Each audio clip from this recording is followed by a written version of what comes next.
need a return ticket where you're going. This is a one-way journey. Straight down!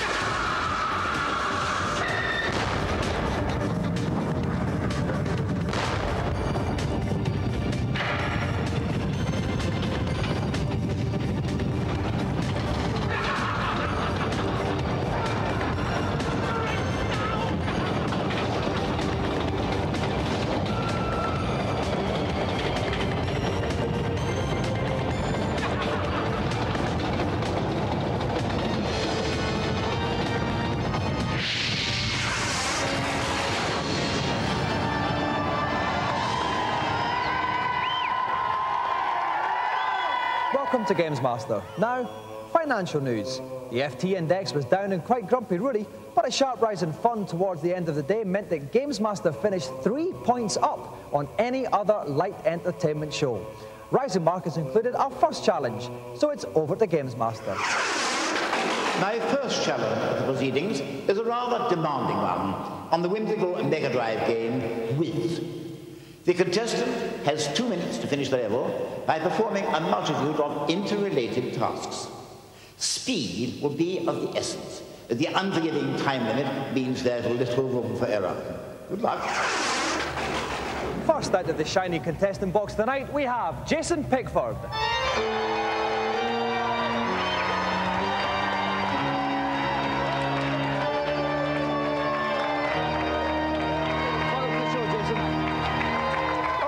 Jason, when you're not playing video games, what would you like to do?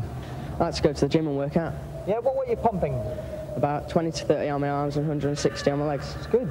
That's not bad going. Is that a sort of posy gym? Yeah, slightly. They've got a posing room there for anyone who wants to go and show off. A special room? Yeah. And what's the room like? It's all mirrors. And they just go in there and... Yeah, show themselves off, grease themselves up, things like that, listen to music. Well, usually I like to sort of finish with a snappy one-liner, but I don't think I can top this one, actually, so I'm going to make my excuses and hand you over to today's news.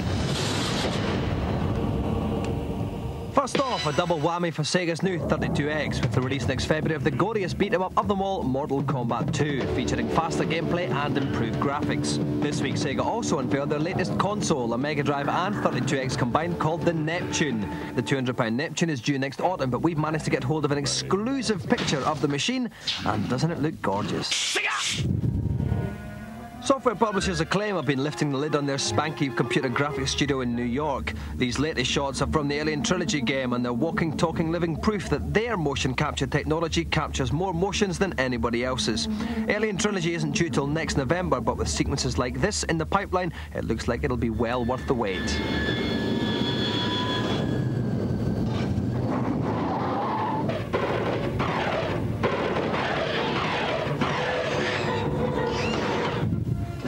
Acclaim also have their fingers in another pie, the game conversion of the Judge Dredd movie, released later this year. Sly Stallone plays the part of the unforgiving lawman in this no-holds-barred blockbuster. I, for one, have already ordered a new pair of pants in anticipation.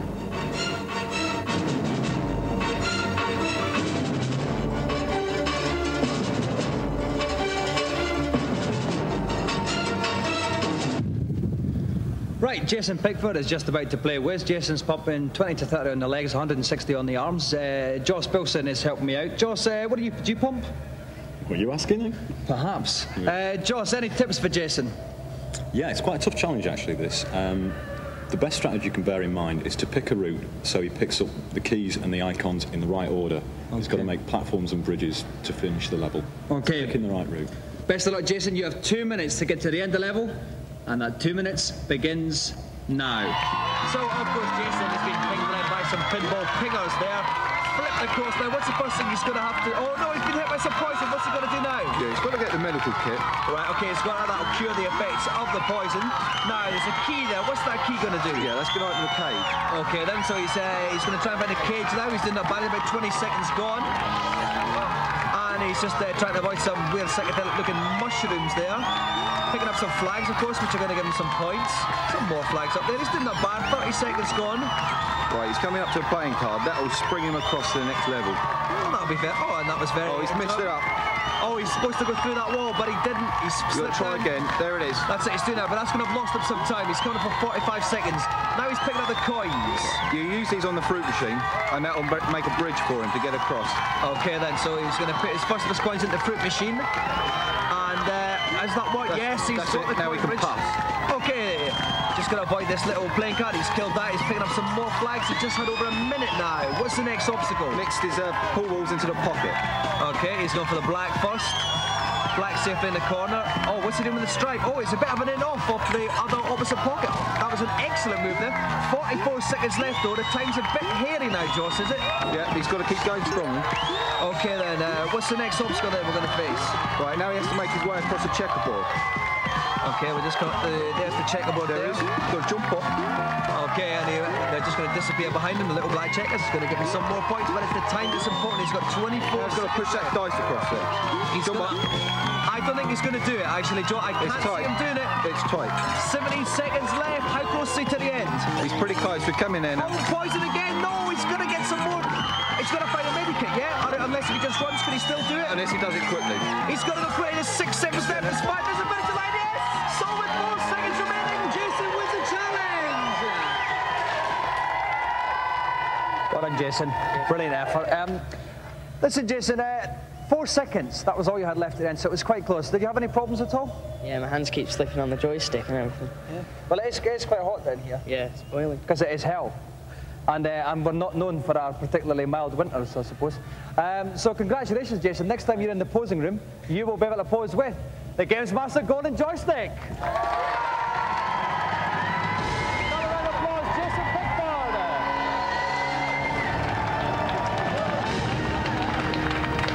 Now, while I nip off for a spot of goblin tossing, I'll leave you in the bulging biceps of our reviewers. First up, it's dodgy movie license time ahoy with True Lies. True Lies is awful. It has lots and lots of little sections, and not one of them really stands out on its own. None of them would be good enough as a game in its own right. So I'm afraid it's thumbs down for True Lies. A good game. Slightly let down by a bit stiff mechanics on the gameplay side. Occasionally you have to get very close to the baddies to actually be able to shoot them. The scenes from the film are there, and it's more like a chaos engine in game style. That's not a bad thing, but it could have been done a lot better with some more platform scenes and stuff.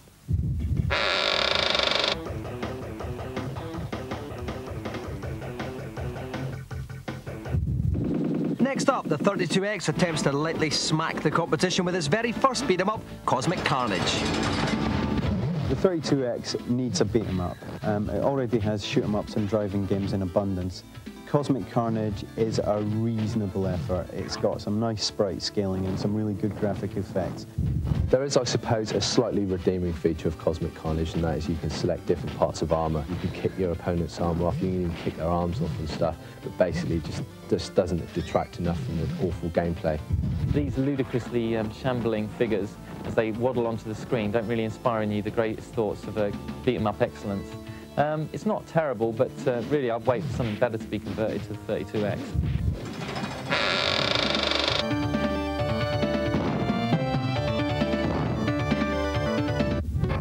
Finally, waste months of time in pointless no-mates activity with the RPG Soleil. It's got a lot in common with things like Zelda and Secret of Mana, in that you have to explore a lot of stuff, but there's also a good bit of action in there. There are very simple puzzles to solve, and the game is absolutely vast. The graphics aren't exactly groundbreaking or anything, but they are very cute, very well drawn, and they suit the game perfectly. And even so, graphics in a game like this don't really matter. It just helps with the overall atmosphere and feel of the game. The Mega Drive seems to lag about 3 years behind the SNES these days in terms of software games, and this is the case in point. Soleil is an RPG very much in the Zelda mould. You've got about 4 months on your hand and you fancy getting your teeth into a game, then this is one for you.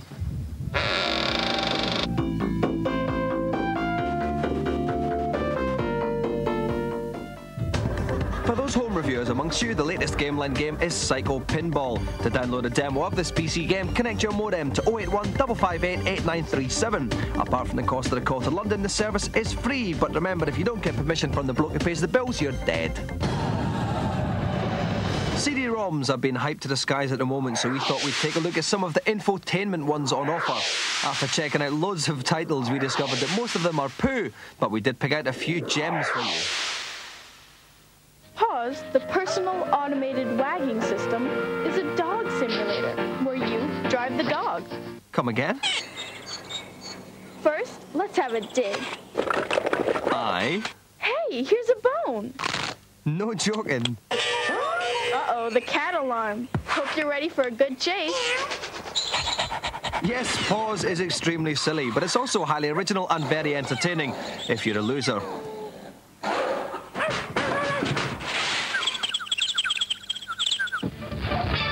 Oh dear, there appears to be some pint-spilling action going on here.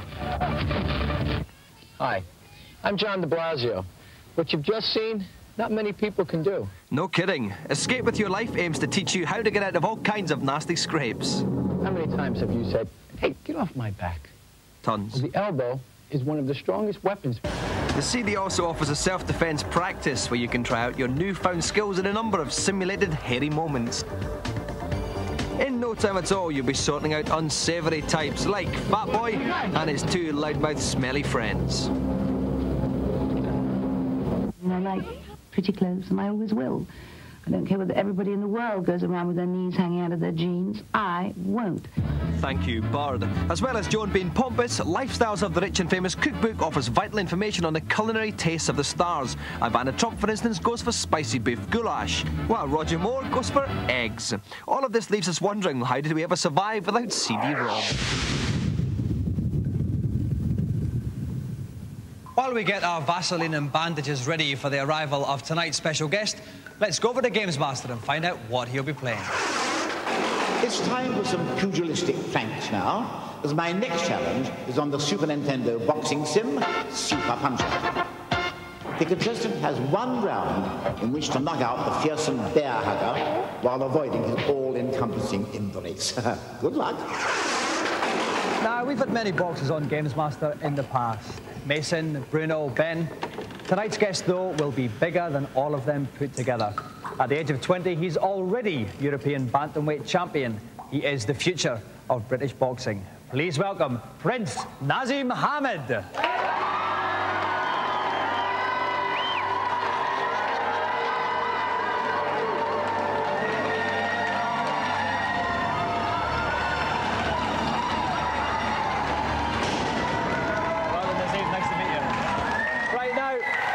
Now, Naseem, when you took the European title off Belcastro, I noticed that in the final round, the ITV commentators, Guttridge and Watt, they were having a bit of a go at you because of all your showboat and you were taking the mick out of Belcastro a bit. Do you feel that you should be doing that? In my style of fighting, I think I should be. I mean, people liked it and people didn't.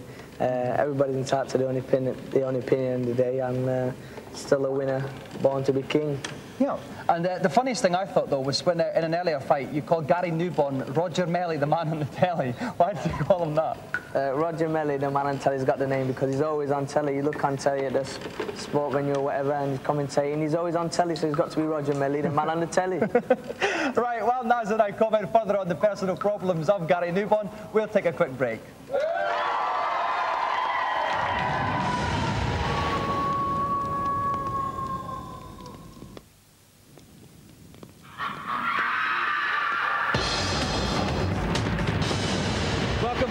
Tonight we have Naseem Hamed as our special guest, European bantamweight champion and the greatest hope in British boxing we have seen for a long, long time. He'll be attempting to knock out Bear Hugger in Super Punch-Out. Josh Bilson from Total is at ringside with me. Josh, most of these fighters in these boxing games have a weak spot. What's Bear Hugger's? Right, well, Naseem's tactics tonight are going to have to be different to his usual trademark body blows. That's going to have no effect at all on Bear Hugger. What he's got to do is wait for Bear Hugger to raise his arms to attack, then duck, avoid his attack and go in with a succession of blows to the head. That'll sort him out. OK, now Naseem has only ever been taken past the fourth round once in his career, which is just as well because he's only got one round in which to knock out Bear Hugger. Best of luck, Naseem. Seconds out, round one. OK, Naseem is in the front of us. He's the sort of silhouette figure. That's Bear Hugger, a fine fellow. There he goes. He's there already. He's getting the points in already, Naseem. As soon as Bear Hugger raising his arms, Naseem ducks, he then goes close to the head. He's doing it just right. That's just the right tactic. OK, you can see the energy bars at the top of the screen. On the right is Bearhugger's, on the left is Naseem's. And Naseem is clearly in the lead just now. He is in the lead, not much in it all. That's a bit of a double head slap that Fat Boy does, doesn't he? It is, that's a nasty move, and it takes a lot out of Naseem every time he hits him. He's got to try and duck and avoid that. And he appears to have a Christmas tree tattooed on his chest.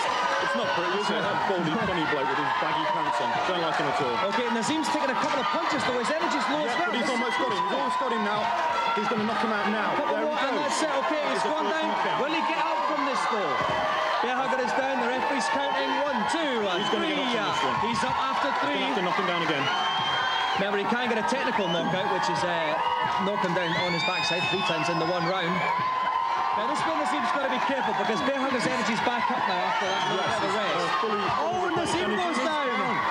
Is Naseem going to get out from this? 1, 2, 3, and Naseem's up after the 3 count. And now, of course, Naseem's energy is back to full, so he can have a good go at Bearhugger and get in there. We're halfway through the round now. Oh, he's getting those punches in. Close to the head. Now, what's this at the bottom? This little bar at the bottom? This is a super punch indicator. When all the lights are lit up as they are now. Oh, that was the one, wasn't it? That is it. Press A and get a super punch. That does him a lot of damage, though you can see he's almost out. His energy bar's out there. Come on, Naseem. He's down now. That's the second knockdown. How long is he going to be down for this time? 1, 2, 3, he doesn't look in a 4. He's not looking better. 5. He just beat the count that time. One more knockdown, though, and Naseem will take this. Naseem was putting in a He's not letting up at all. Fat Boy's in a terrible state. Oh, dodged it there. A bit swift there. One more. He's got a big one. Oh, he missed it. Just missed. Yes, he connected that time. He's done it. Wonderful. That's it. It's going to be a technical knockout. Fat Boy's down on the ground. Naseem has won.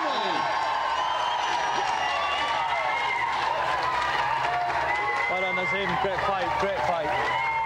All right, now, Naseem, what can I say? Technical knockout in round 1. Although I did notice he put you on the floor for the first time in your career. Well, I must admit, this is the first time for everything. And he put me down with a good shot, but I got back up and took him out. You certainly did. And when will we see you with a world title fight then? I guarantee that I'll be world champion end of 95. Really? You believe you're that good? I believe I'm the best, and I'll fight anybody out there who wants to fight me. I'm the best. I'll be a legend, definitely. Well, we hope you will be, Naseem. Thank you very much indeed for joining us. The winner of the Golden Joystick after 1.5 minutes of round 1 by technical knockout, and still the undefeated European bantamweight champion, Naseem Hamed.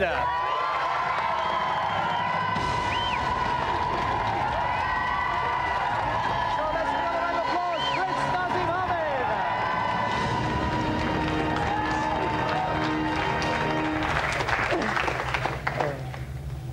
Descartes said, "I think, therefore I am," except he said it in French.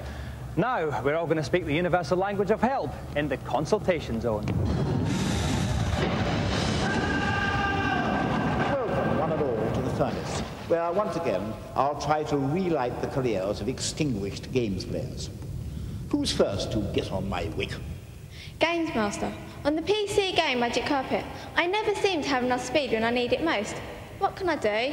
If you're in a tight spot and don't have enough mana to cast an accelerate spell, quickly turn yourself left to a 45-degree angle from where you want to fly. Now, hold down the forward key and the right strafe key, and you will actually fly quicker than if you flew in a straight line. That should keep the wind in your sails. Thanks a lot, GamesMaster. Who else wants a fire up? GamesMaster, is there a way I don't have to play myself on Power Rangers on the SNES? You want to play this game against a friend, do you? Well, enter this password, 1007. And the game will no longer be a dull one-player beat-em-up, but an exciting, a two-player one-on-one beat-em-up. Cheers, GamesMaster, I appreciate it. Let me indulge one more query. GamesMaster, I got a new game for my CD32 called Darkseed, but I'm stuck. I think I need to use a card, but I don't have any keys. All I've got is Microfiche. Can you help me? I think CD32 owners need all the help they can get. If you use the Microfiche reader, you'll know that the keys are in the cellar. Go there, and you will see a loose stone. Pick it up and look into the hole. Ta-da! You'll find the keys, but you'll have to find some petrol before you can drive. Thank you, GamesMaster. I think I've worked quite hard enough tonight. I feel almost burnt out. See you bright sparks later.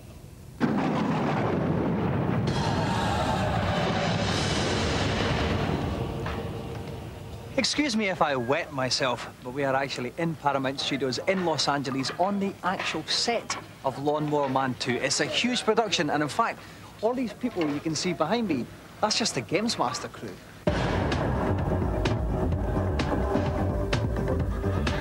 Lawnmower Man was one of the most successful films of recent years, and Lawnmower Man 2 looks set to be just as big. The sequel picks up from last movie with bad guy Job attempting to take over a world now hopelessly at the mercy of virtual reality. On the day we visited, the crew were filming the opening scene for the film set in the LA of the future. All right, here we go. Picture and rolling. Mark, action. The scene involved hundreds of extras, vehicles and special effects. Perhaps that's why it took so long to get it right. Star bloke Patrick Bergin plays the hero Trace, a disillusioned VR expert who takes on Job at his own game. Oi, stop kissing that bird, Patrick, and get on with your work. Patrick Bergin, you are the main good guy. It's your job in the film to kick Job's bottom for him. How does your character set about doing that? Well, my character is probably the character who's responsible for inventing virtual reality, and he has his ideas stolen from him. The major corporation gets a hold of his patent and creates, in the character of Job, a character whose full intent is to take over the world for the corporation. And my job, when I discover they're trying to do that, is to regain my patent and to save the world, basically. Right. I have to ask about No Tash Bergen.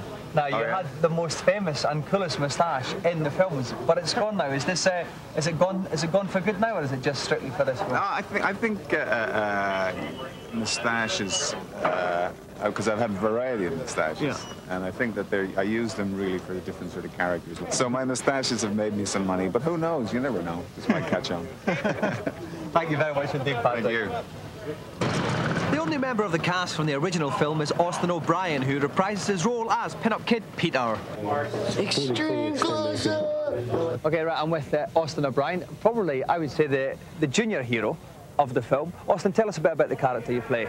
I play a character who's pretty much a homeless, bum, street tough type of kid. You know, he lives with a group of friends down in this Metro Rail car, and he's changed a lot from the original film, because you know in the original Lawnmower Man, I played a character who pretty much had a lot of morals. You know, he had a good mom. You were the good old boy next door, weren't you? Yeah. Yeah, you know. But in this one, my mom has died from something. I'm sorry to hear that. Cut! Okay, so this is the street. This is Los Angeles in the near future.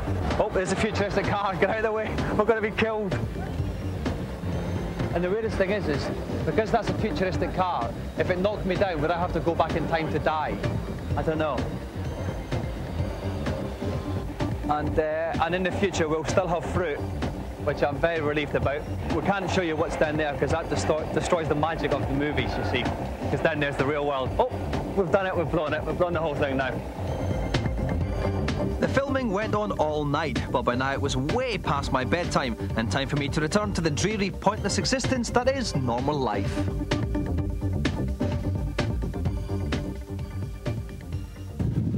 We've run out of time now. I'm off to tear the last page out of complicated crime novels. See you next time. Bye-bye.